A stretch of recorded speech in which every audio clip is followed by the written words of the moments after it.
Faut-il toujours se tourner vers Facebook? Et est-ce valable pour toutes les entreprises? C'est une question qu'on me pose régulièrement. Toutes les entreprises ne sont pas réellement faites pour Facebook, c'est un service assez particulier, avec un état d'esprit. Les gens qui vont sur Facebook ne sont pas là forcément pour acheter, donc il faut vraiment s'adapter à la situation. Certains secteurs sont également assez difficiles. Difficile par exemple de créer une communauté autour de sujets comme le surendettement ou le ménage. Bien que certains exemples prouvent le contraire, mais c'est quand même très difficile. Il y a 4 questions à vous poser pour savoir si vous êtes prêt et si vous avez intérêt à vous lancer sur Facebook. La première chose à savoir, c'est qu'il faut que vous soyez prêt à être transparent.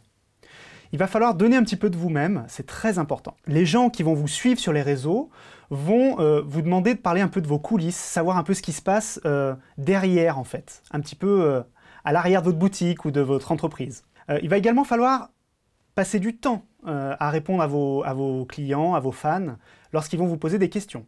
Le deuxième point très important qu'il faudra bien prendre en compte si vous vous lancez sur Facebook, c'est que vos clients vont littéralement prendre le pouvoir sur vous. Alors, je ne suis pas en train de dire qu'ils vont prendre des décisions à votre place, je suis en train de dire que contrairement à il y a quelques années encore, où vous faisiez de la promotion sur les journaux, la radio, la télé, à cette époque-là, le système était très simple. Vous communiquiez, les clients recevaient, il n'y avait aucune interaction entre vous.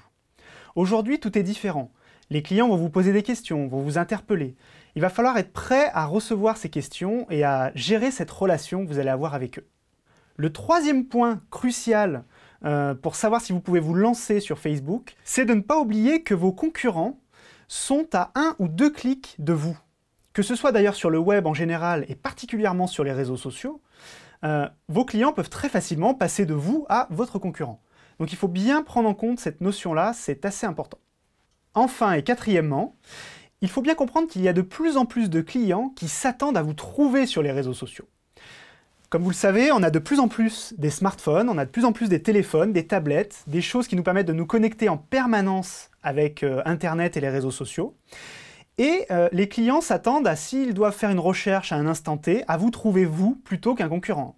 Et vous imaginez bien que c'est plus important qu'ils vous trouvent vous qu'un concurrent en l'occurrence. L'autre point important, c'est de vous dire, prenons un exemple. Si vous avez 2 artisans, vous avez besoin d'un artisan en urgence pour un projet, je ne sais pas, un plombier ou un artisan boulanger, je ne sais quoi.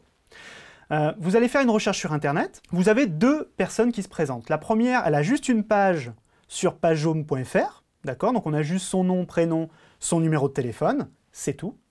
Et la deuxième que vous trouvez, elle a un vrai site Internet, éventuellement un blog, on voit la photo de son équipe, on voit qu'elle partage avec ses fans et ses clients sur les réseaux sociaux. Quel artisan vous allez choisir? Le deuxième, évidemment. Donc soyez le deuxième artisan.